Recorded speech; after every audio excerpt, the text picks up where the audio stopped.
Hello everyone, I am सुगम। Welcome back. तो कैसे हो आप सब? आई होप आप सब अच्छे होंगे। स्वागत है आप सभी का आपकी अपने एसपी स्टडी यूट्यूब चैनल पर। तो गाइस, आज हम आपके लेकर आए हैं जो आपका रसायन विज्ञान का जो मॉडल पेपर है वो मैंने आपके लिए बनाया है। यानी इस बार के बोर्ड एग्जाम की आप तैयारी इस तरह से करो कि रसायन विज्ञान में यानी केमिस्ट्री में आपका एक भी नंबर छूटे ना। ठीक है, तो यहाँ पर देखिए जितना मैंने आपको पढ़ा दिया है उसमें से मैंने आपका एक पेपर बना दिया है कि कौन कौन से आपके इम्पोर्टेंट क्वेश्चन हैं। तो एक पेपर बनाया और उस पूरे पेपर का आपको इस वीडियो में सॉल्यूशन दिया गया है। ठीक है, तो वीडियो आप पूरा देखें, वीडियो को आप बिल्कुल भी स्किप ना करें। तो सबसे पहले आपके इसी तरह से बहुविकल्पीय प्रश्न आते हैं। तो इस बार के बोर्ड एग्जाम में कौन कौन से बहुविकल्पीय पूछे जा सकते हैं तो वो मैंने यहाँ पर लिए हैं। ठीक है, तो फर्स्ट यहाँ पर दिया गया है कि सोडियम क्लोराइड क्रिस्टल की संरचना है। तो सोडियम क्लोराइड क्रिस्टल की संरचना कैसी है? फलक केंद्रित घन। ठीक है, FCC। इस तरह से आपको ऑप्शन मिलेंगे काय केंद्रित घन यानी VCC या फिर आर्थोम्बिक। तो आपका जो सही ऑप्शन है वो आपका ये है। ओके, अब इसके बाद देखिए नेक्स्ट यहाँ पर दिया गया है कि प्रथम कोटि की अभिक्रिया के वेग स्थिरांक का मात्रक है। तो ये आपने अच्छे से पढ़ रखा है। तो क्या है इसका वेग स्थिरांक? मात्रक हो जाएगा सेकंड। ठीक है, ऑप्शन आपको इस तरह से मिलेंगे, मोल लीटर या फिर मोल लीटर सेकंड या फिर मोल सेकंड। तो आपका सही ऑप्शन हो जाएगा सेकंड। प्रथम कोटि की अभिक्रिया के वेग स्थिरांक का मात्रक ये हो जाएगा, ये ऑप्शन आपका राइट है। ठीक है, अब यहाँ पर देखिए इसके बाद जो आपका नेक्स्ट है वो मैंने यहाँ पर विकल्प आपका रखा है कि पोटेशियम सल्फेट है। तो क्या है? आयनिक ठोस है। ये आपने पढ़ा है, पोटेशियम सल्फेट एक आयनिक ठोस है। ऑप्शन आपको इस तरह से मिलेंगे, धात्विक ठोस है या फिर सह संयोजक ठोस है या फिर आणविक ठोस है। तो जो आपका सही आंसर था वो मैंने आपको बता दिया। अब इसके बाद देखिए यहाँ पर जो आपका नेक्स्ट है वो यहाँ पर दिया गया है कि अर्धशैल का इलेक्ट्रॉन विभव निर्भर करता है। तो किस पर निर्भर करता है? देखिए इस तरह से आपको ऑप्शन मिलेंगे, धातु की प्रकृति पर या फिर विलयन में धातु आयनों की सांद्रता पर या फिर तापक्रम पर। एंड नेक्स्ट दिया है इनमें से कोई नहीं। तो जो आपका ये वाला ऑप्शन है इनमें से कोई नहीं, यही आपका यहाँ पर राइट आंसर हो जाएगा। ठीक है, इनमें से कोई नहीं, ये हो जाएगा आपका राइट आंसर। इतना आपको क्लियर हो गया। अब इसके बाद देखिए आपका जो नेक्स्ट प्रश्न है वो मैंने ये लिया है, यहाँ पर कई बार ये पूछा गया है। तो देखिए इसको आज हम हल करने वाले हैं कि एक तत्व की काय केंद्रित घन यानी VCC ज्यामिति है जिसका परमाणु द्रव्यमान 50 है। यदि कोर की लंबाई, एक मिनट इसको ऐसा कर लेते हैं। देखिए इस तरह से आपका दिया गया है कि यदि कोर की लंबाई कितनी है? 290 pm है। तो इकाई सेल के घनत्व की आपको क्या करनी है? गणना करनी है। ठीक है, जो आपका घनत्व है वो यहाँ पर बेटा आपको निकालना है। ठीक है, तो यहाँ पर देखिए पहले यहाँ पर दिया क्या गया है, पहले हम उसको लिख लेते हैं। तो यहाँ पर देखिए हमें क्या दिया गया है? परमाणु द्रव्यमान कितना दिया गया है? 50। ठीक है, तो पहले हम इसको लिख लेंगे कि हमारा जो परमाणु द्रव्यमान है वो कितना है। जो हमारी वैल्यू दी होती है पहले हम उसको लिखते हैं। तो यहाँ पर देखिए हम लिखेंगे कि m बराबर हमारा कितना दिया गया है? 50 दिया गया है।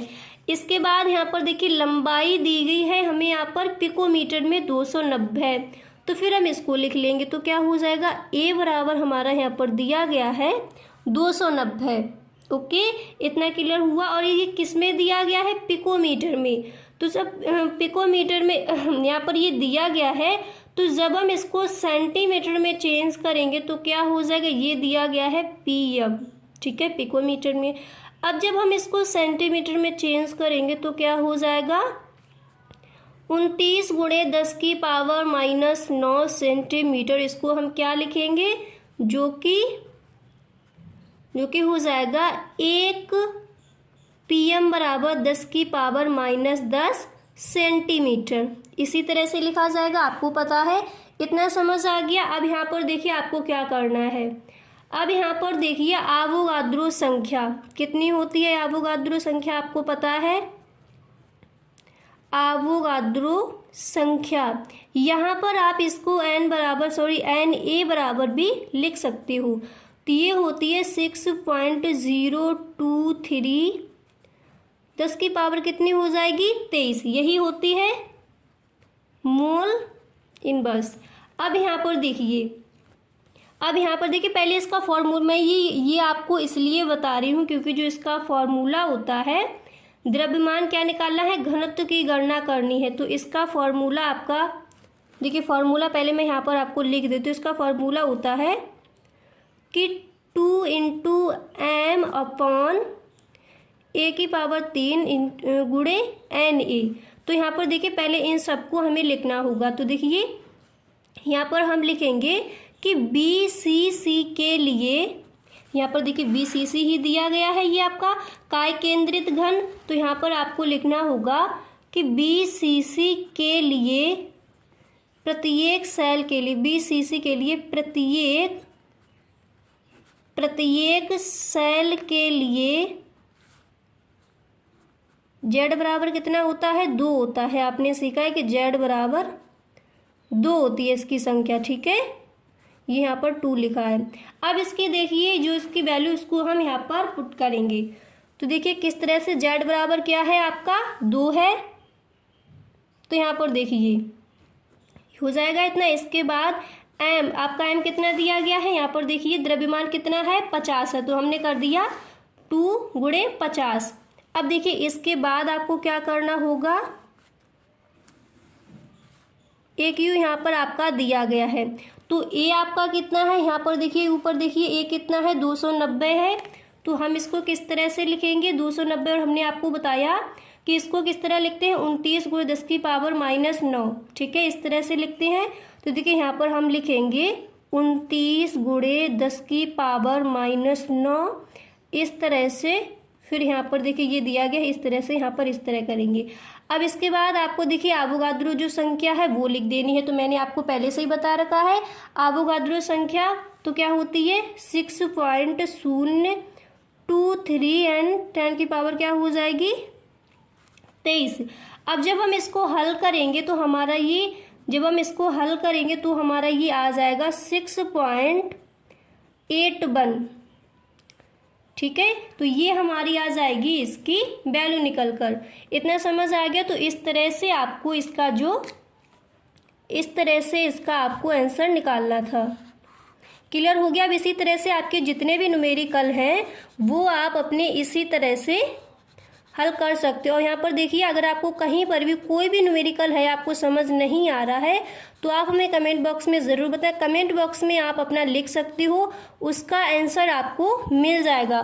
तो ये कई बार पूछा गया है तो इसीलिए मैंने यहाँ पर इसको आपको हल करके बता दिया। तो इस तरह से आ जाएगा इसका आंसर। इसका घनत्व की गणना इस तरह से की जाएगी, इकाई सेल की घनत्व की गणना इस तरह से की जाएगी। इतना क्लियर हो गया। अब यहाँ पर देखिए इसके बाद देखिए जो आपका नेक्स्ट प्रश्न है वो आप ये तैयार कर लीजिए कि संकुलन क्षमता को परिभाषित कीजिए। कई बार क्वेश्चन आस्क किया गया है, ठीक है। तो जब आप इसका आंसर लिखोगे तो इस तरह से पहले हेडिंग डालोगे संकुलन क्षमता या दक्षता, एक ही बात है, ठीक है। फिर आप इसका आंसर लिखोगे किसी क्रिस्टल में उपस्थित अवयवी कण, परमाणु अणु वो होते हैं आपके अवयवी कण या फिर आयन। तो अवयवी कण क्रिस्टल जालक के कुल आयतन का जितना आयतन घेरते हैं इसे ही क्रिस्टल जालक की संकुलन क्षमता कहते हैं। जो सॉलिड स्टेट जो आपका चैप्टर है, सॉलिड स्टेट यानी ठोस अवस्था, उसमें मैंने ये आपको बताया था कि संकुलन क्षमता क्या होती है। ओके देखिए अगर आपने जो मैं चैप्टर आपको पढ़ा चुकी है, अगर आपने वीडियो नहीं देखी है तो देखिए आप डिस्क्रिप्शन बॉक्स चेक कर सकते हो या फिर उसकी प्लेलिस्ट से उसको आप देख सकते हो, ठीक है। उसमें जितने भी वीडियो है वो आपको मिल जाएंगे। अब यहाँ पर देखिए आप इसको इस तरह से भी लिखोगे, अर्थात किसी ठोस इकाई सेल से क्या लिखोगे, अर्थात किसी ठोस इकाई सेल से उपस्थित कणों के आयतन और इकाई सेल के कुल आयतन का अनुपात उसकी संकुलन क्षमता कहलाती है। तो क्लियर हुआ कि संकुलन क्षमता यानी संकुलन दक्षता हम किसे कहते हैं। अब इसके बाद जो आपका अगला प्रश्न है वो देखिए ये है यहाँ पर, इसको आप तैयार कीजिए। इस बार के बोर्ड एग्जाम की अगर आप तैयारी करती हो तो जो भी मैं आपको आज बता रही हूँ सारा कुछ आपको लिख लेना है, ठीक है। इसी तरह जो भी मुझे लगेगा कि ये भी इम्पोर्टेंट है तो मैं जितने भी मॉडल पेपर है आपके तो वो सारे मॉडल पेपर्स का आपको मैं फुल सॉल्यूशन दूंगी, ठीक है, इसी चैनल पर आपको मिलेगा। अब यहाँ पर देखिए ये दिया गया कि उपसह संयोजन यौगिक CuNH3 का होल 4 SO4 में Cu यानी कॉपर की ऑक्सीकरण संख्या ज्ञात कीजिए, ये यहाँ पर दिया गया है।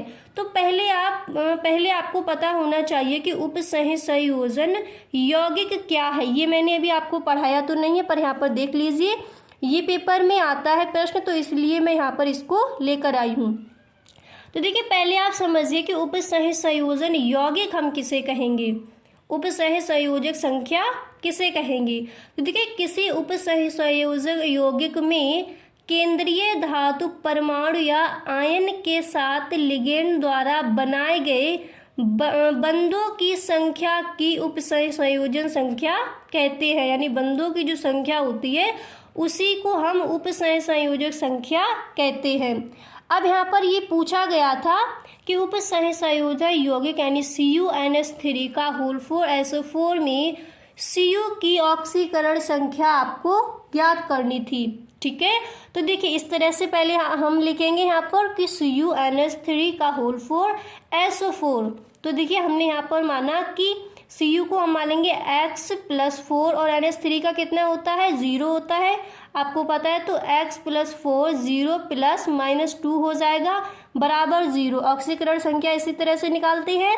इसके बाद आपको क्या करना है, जब आप इसको हल करोगे तो ये आएगा x + 0 - 2 बराबर 0, x बराबर 2। तो यहाँ पर हो जाएगा इस तरह से आप लिखोगे या ब्लैक पेन से लिख दोगे कि इसलिए कॉपर की ऑक्सीकरण अवस्था बराबर +2 है, ठीक है। इस तरह से आप लिख दोगे। अब इसके बाद देखिए जो अगला प्रश्न है वो मैंने यहाँ पर लिया है। नेक्स्ट प्रश्न आपका दिया गया है कि अयस्क किसे कहते हैं। ये प्रश्न भी कई बार पूछा गया तो अच्छे से तैयार कीजिए। अयस्क किसे कहते हैं, अयस्क तथा खनिज में क्या अंतर है, ठीक है। तो देखिए जब आप आंसर लिखोगे इसका तो हेडिंग पड़ेगी खनिज तथा अयस्क, फिर इसमें आप लिखोगे प्राकृतिक रूप से उपस्थित रासायनिक पदार्थ जिनके रूप में धातुएं अशुद्धियों के साथ भू प्रॉपर्टी में उपस्थित होती हैं खनिज कहलाते हैं, ओके। अब इसके बाद देखिए अयस्क क्या है, वे खनिज जिनसे धातुओं का निष्कर्षण सरल तथा आर्थिक रूप से लाभदायक हो अयस्क कहलाते हैं। फिर आपको यहाँ पर एक लाइन और लिख देनी, अतः सभी अयस्क खनिज होते हैं परंतु सभी खनिज अयस्क नहीं होते, ठीक है।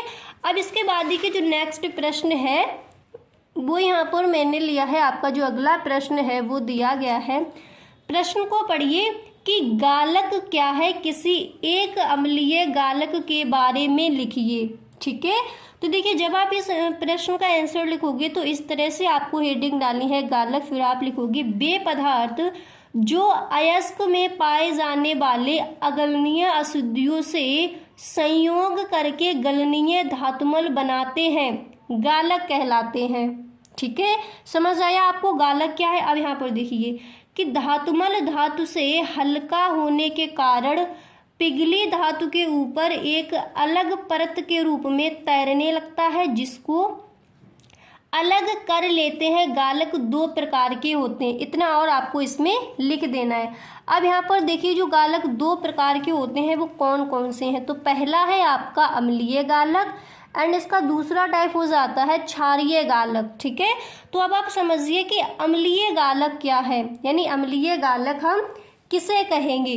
तो देखिए यहाँ पर दिया गया है कि वे गालक जो क्षारीय अशुद्धियों जैसे FeO, CaO आदि को पृथक करने में सहायक होते हैं अम्लीय गालक कहलाते हैं, ठीक है। आपको समझ आया कि अम्लीय गालक क्या है, वे गालक जो क्षारीय अशुद्धियों जैसे FeO, CaO आदि को पृथक यानी अलग करने में सहायक होते हैं अम्लीय गालक कहलाते हैं। जैसे सिल्का, SiO2 क्या हो जाएगा, सिल्का। तो यहाँ पर देखिए FeO प्लस SiO2 ये देखिए गालक हो गया, ये हो गई अशुद्धि। तो जब इधर देखिए, जब इसको इधर हो जाएगा तो क्या इधर आके क्या हो जाएगा, FeSiO3, तो ये बन जाएगा फेरस सिलिकेट। तो यहाँ पर यही बताया गया है कि बेगालक जो क्षारीय अशुद्धियों जैसे ये आपका दिया गया है, FeO, CaO को आदि को पृथक करने में, यानी इनको पृथक करने में जो सहायक होते हैं वही हमारे अम्लीय गालक कहलाते हैं। अच्छे से क्लियर हो गया। अब इसके बाद देखिए नेक्स्ट है कि क्षारीय गालक क्या है, इसको समझिए। देखिए बेगालक, देखिए इसकी परिभाषा हो जाएगी कि बेगालक जो अम्लीय अशुद्धियों जैसे SiO2 यानी P2O5 आदि को धातु मल के रूप में दूर करते हैं, क्षारीय गालक कहलाते हैं। जैसे चूने का पत्थर CaCO3। अब यहाँ पर देखिए CaCO3 गालक, इसकी अशुद्धि प्लस SiO3, तो ये इधर आकर क्या हो जाएगा, कैल्शियम सिलिकेट यानी धातुमल। यानी बेगालक जो अम्लीय अशुद्धियों जैसे SiO2, P2O5 आदि को धातुमल के रूप में दूर करते हैं, धातुमल के रूप में इधर आकर इसको अलग कर दिया है, दूर कर दिया है, तो वही हमारा हो जाता है क्षारीय गालक। समझ आ गया आपको अच्छे से कि अम्लीय गालक क्या है, क्षारीय गालक क्या है। तो देखिए अभी के लिए तो बस इतना ही, हम मिलते हैं नेक्स्ट वीडियो में। तो अभी आपको इतना अच्छे से तैयार कर लेना है जितना भी मैंने आपको बता दिया है।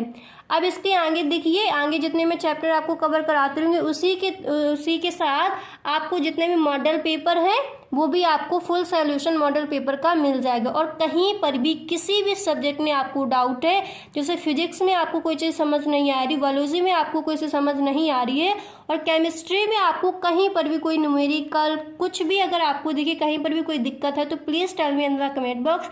आप हमें कमेंट बॉक्स में ज़रूर बताएं। जो भी आपकी दिक्कत होगी, हर समस्या का आपका सॉल्यूशन मिलेगा इसी चैनल पर आपको, ठीक है।